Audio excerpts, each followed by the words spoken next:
Praise the lord. మన రక్షకుడు పరిశుద్ధుడు యేసయ్య శక్తి కలిగిన నామమున ఈ రోజున ఉపవాస వాక్య ధ్యానమునకు ప్రతి ఒక్కరికి మన పరిశుద్ధుని పేరట ప్రైజ్ ద లార్డ్. దేవుడు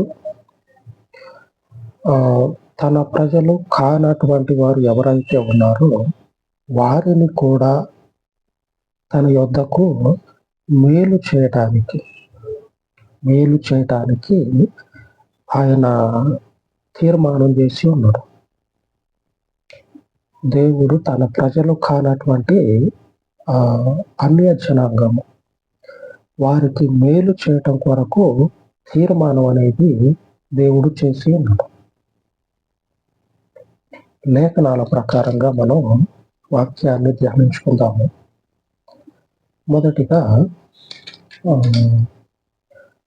యోహాను సువార్త 12వ అధ్యాయము 32వ వచనంలో చదువుకున్నట్లయితే, నేను భూమి మీద నుండి పైకెత్తబడిన ఎడల అందరినీ నా యొద్దకు ఆకర్షించుకుందునని చెప్పాను.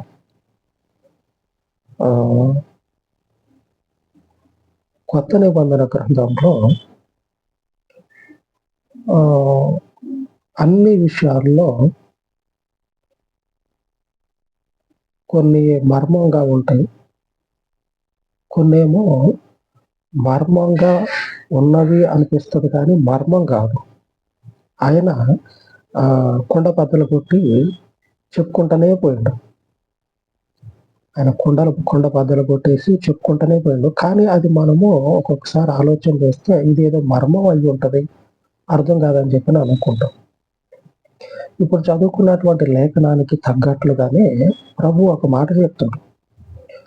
ఏమనంటే, గోధుమ గింజ భూమిలో పడి చనిపోతేనే అది మరలా మొలక అనేది వస్తుంది.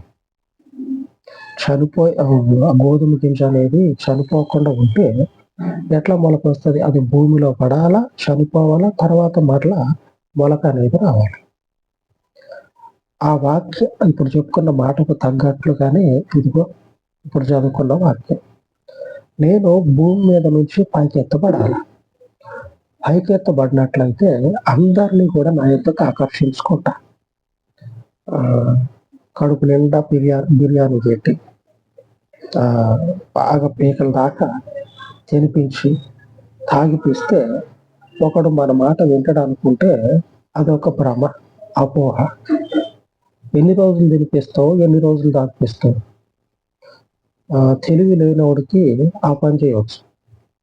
చదువుకున్నవాడు, సంఘంలో పేరు ప్రఖ్యాతులు కలిగినటువంటి వాళ్ళు వీళ్ళని ఎట్లాగా వశపరుచుకుంటాం, లోపరుచుకుంటాం. ఆయన ఏమని చెప్తా ఉన్నాడంటే, నేను సిలువ వేయబడాలి. సిలువ వేయబడిన తర్వాత అందరినీ కూడా నా దగ్గరికి ఆకర్షించుకుంటా. అందరినీ కూడా వీళ్ళు మావోళ్ళే ఉంటాయి కదా, మా జాతోళ్ళు వీళ్ళు, మా బంధువులు వీళ్ళు, మా వంశపోళ్ళు అని ఉంటుంది కదా. అట్లాగా ఆయన చెప్పలా, ఆయన అట్లా చెప్పలా. అందరినీ నా దగ్గరికి ఆకర్షించుకుంటా.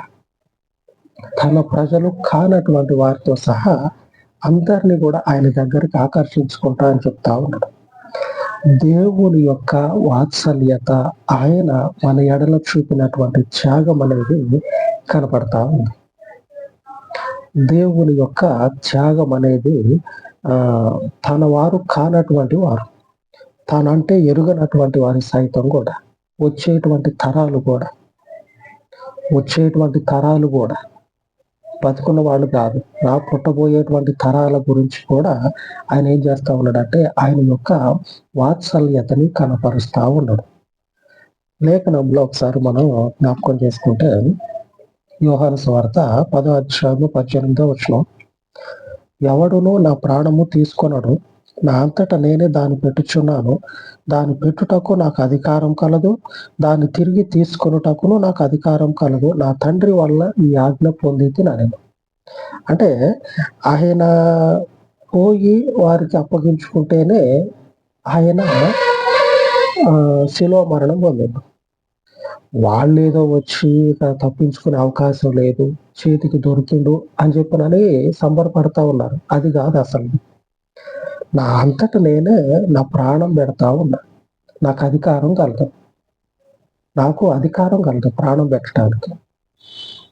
ప్రాణం పెట్టడానికి అంటే చనిపోవడానికి కూడా అధికారం కావాలా? చనిపోవడానికి కూడా అధికారం కావాలా? దేవుడిచ్చిన ప్రాణము దేవుడే తీసుకోవాలా. నిన్ననే చెప్పుకున్నాం. నాకు ప్రాణం ఉంది, నా చేతిలో పని ఇది, నా ప్రాణాన్ని తీసేసుకుంటా అంటే కుదరదు. ఆయన పెట్టిన ప్రాణం ఆయనే తీసుకోవాలి. దేవుని ద్వారా ఆజ్ఞను పొందుకున్నాడు. ఏమనంటే క్రీస్తు మరణించాల, అనేకులకు విమోచన క్రయధనముగా మరణించాలి. ఈ మరణం అనేది, ఈ ప్రాణాన్ని త్యాగం చేయటం అనేది దేవుని ద్వారా పొందుకున్నాడు. అందుకే ఎక్కడన్నా ఆత్మహత్యలు చేసుకున్నారనుకోండి, కేసు అయిపోతుంది. ఆత్మహత్య అనేది మన ప్రభుత్వాల్లో కూడా ఉంది. నేరం అది. ఆత్మహత్య అనేది నేరం. ఎవరికి వాళ్ళ ప్రాణాలు తీసుకోకూడదు, నేరం అది. మన చట్టాల్లో కూడా ఉంది. మరి నేను చచ్చిపోతా అని చెప్పినని ముందు పడతా ఉన్నాడు. ఆ రాజుగారు అంటాడు, నువ్వేం చేసినవయ్యా, నీ మీద అసలు కనీసం వాళ్ళు ఎన్ని ప్రయత్నాలు చేసినా కానీ ఒక నేరం అనేది రుజువు చేయలేకపోతా ఉన్నారు. నువ్వెందుకు చనిపోయేది అని అంటే మౌనంగా ఉంటాడు. ఎందుకంటే దేవుడు క్రీస్తుకి ఆజ్ఞ ఇచ్చిండు మరణం కమ్మని. అందుకే నా అంతటి నేనే ప్రాణం పెడతా ఉన్నా. ఎవడు కూడా నా ప్రాణాన్ని తీసుకోరు. దేవునికి స్తుతి కలుగును కాక. వీళ్ళు అనుకుంటారంటే ఈ పీడ పోయింది, ఇక మన అధికారము మన ప్రజల్ని గుంజుకోవాలని చూసాడు. ఆ మాటలు చెప్పి, ఈ మాటలు చెప్పి, తినపిచ్చి, తాగిపిచ్చి అంతా చేసాడు. ఇక పీడ పోయిందని చెప్పి నేను అనుకున్నారు. కానీ వాళ్ళు ఊహించుండరు ఆ రోజు అక్కడ జరిగినటువంటి మేలు భూమి వ్యాప్తంగా విస్తరించుకుపోతుందని. ఈ భూమి ఎంతవరకు అయితే ఉందో అంతవరకు ఈ రక్షణ, ఈ సువార్త, ఈయన మేలు చేస్తాడో అనేటువంటి విషయము భూమి చివర వరకు వెళుతుంది అనేది వాళ్ళకి తెలియకుండానే పోయింది. ఇప్పుడు వాళ్ళు ఆ రోజు ప్రయత్నాలు చేసి వాళ్ళు అనుకున్నది జరిగిందని చెప్పినని వాళ్ళ సంతోషం అంతా ఇంత కాదు. ఈరోజు చూస్తే అక్కడ చేయబడినటువంటి దేవుని యొక్క త్యాగము భూమి ఉన్నటువంటి చివరి వరకు, అనగా మనుష్యుడు ఎక్కడెక్కడైతే ఉంటా ఉన్నాడో అక్కడికి కూడా ఈ యొక్క ప్రాణము విలువ అనేది తెలియజేయబడతా ఉంది. ఎవడు కూడా నా ప్రాణాన్ని తీసుకోడు. దేవుని ప్రాణాన్ని ఎవడు తీసుకుంటాడు? దేవుడు ఒక మనుషునికి ఇచ్చినటువంటి బాధ్యతని ఎవడు తప్పించగలడు? కనుక ఆయన స్పష్టంగా చెప్తా ఉన్నాడు. మనం మొదట్లో చదివేటప్పుడు తొందరగా అర్థం కాదు. కొంచెం మనకి వెనక ముందు అంతో ఇంతో తెలిసి ఉంటే, మొదలు చివర పరిశుద్ధ గ్రంథానికి మొదలు చివర మనకు అంతో ఇంతో తెలిసి ఉంటే ఈ విషయం మనకు అర్థమైంది. అందుకే మొదట ఇంకొక వచనం చదివింది, నేను పైకెత్తబడాల, అప్పుడు అందరిని ఆకర్షించుకుంటా. దేనికి? మతం మార్చడానిక? మతం మార్చి లేనిపోని అలవాట్లు నేర్పించి నాశనం పట్టడానిక? కాదు. నువ్వు పరిశుద్ధంగా ఉండు. నువ్వు మొదట పరిశుద్ధంగా ఉండు. ఇదే మాట, ఈ పరిశుద్ధత అనే మాట మొట్టమొదట్లో ఉన్నటువంటి ఆదాముకి ఇవ్వబడ్డది, తర్వాత అబ్రహాముకి ఇవ్వబడ్డది. నీవు ఒక్క ఆరోపణ, ఒక్క నింద అనేది లేకుండా బతకాల, పరిశుద్ధంగా జీవించాల. ఇప్పుడు ఒకసారి భూతద్దం పెట్టి చూసినా సరే, పరిశుద్ధత, పరిపూర్ణత, నిష్కళంకమైన, కళంకం లేనటువంటి, నింద లేనటువంటి, మచ్చ లేని జీవితాలు చూడండి ఒకసారి. ఎక్కడన్నా కనపడతాయేమో అని. ఏ మనుషుని జీవితంలో కనపడదు. ఆయన మనకు చెప్తుంది ఏంటంటే, ఇది మతం అని చెప్పట్లా. దేవుని దగ్గరికి నువ్వు వస్తావా? అయితే నా వెంబడే నువ్వు రావాలి, మరొక దారి లేదు అని చెప్తా ఉన్నాడు. వచ్చే క్రమంలో పవిత్రంగా ఉండాలి. నేను ఎగిరి దుంకుతా, నా ఇష్టం వచ్చినట్లుగా నేను ఆడుకుంటా అంటే కుదరదు. మొదట పరిశుద్ధత అనేది నీకు ఉండాలి. అదే చెప్తా ఉన్నాడు. నేను పైకెత్తబడినట్లయితే అందరినీ కూడా నా దగ్గరికి ఆకర్షించుకుంటా. ఆ ఆకర్షించుకునే ముందు ఆయన ఏం చెప్తా ఉన్నాడంటే, నా ప్రాణాన్ని పెడతా ఉన్నా, నా అంతటి నేనే పెడతా ఉన్నా, ఎవరు తీసుకోనికి అధికారం లేదు, నా అంతటి నేనే పెడతా ఉన్నా. ఇదంతా కూడా మనుషుని యొక్క మేలు కొరకు దేవుడు ఆజ్ఞ ఇస్తే ఆ ఆజ్ఞ ప్రకారంగా నేను జరిగిస్తా ఉన్నా. దేవుని ఆజ్ఞ ప్రకారంగా జరిగిస్తా ఉన్నా. ఈ రోజున ఉపవసించి ప్రార్థిస్తున్నటువంటి మన జీవితాల్లో దేవుడు ప్రమాణం చేసి మరి ఈ మాట మనకు సెలవిస్తా ఉన్నాడు. ఇర్మీయా గ్రంథము 32వ అధ్యాయం 41వ వచనం, వారికి మేలు చేయుటకు వారి యందు నేను ఆనందించుచున్నాను. ఎవరికి మేలు చేయటానికి?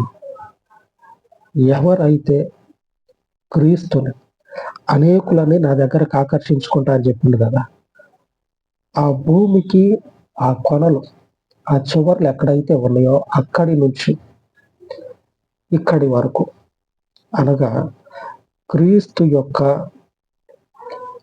పరిశుద్ధత యొద్దకు, భూమికి 4 దిక్కుల నుంచి ఆ భూమికి మధ్యలో ఉన్నటువంటి ఆ యెరూషలేము పట్టణంలో చనిపోయినటువంటి ఆ పరిశుద్ధుని వరకు ఎవరెవరైతే చేర్చబడుతూ ఉన్నారో వారికందరికీ దేవుడు ఈ రోజున ప్రమాణం ఏమని చేస్తా ఉన్నాడంటే, మనకి మేలు చేయడానికి ఆయన సంతోషపడతా ఉన్నాడు.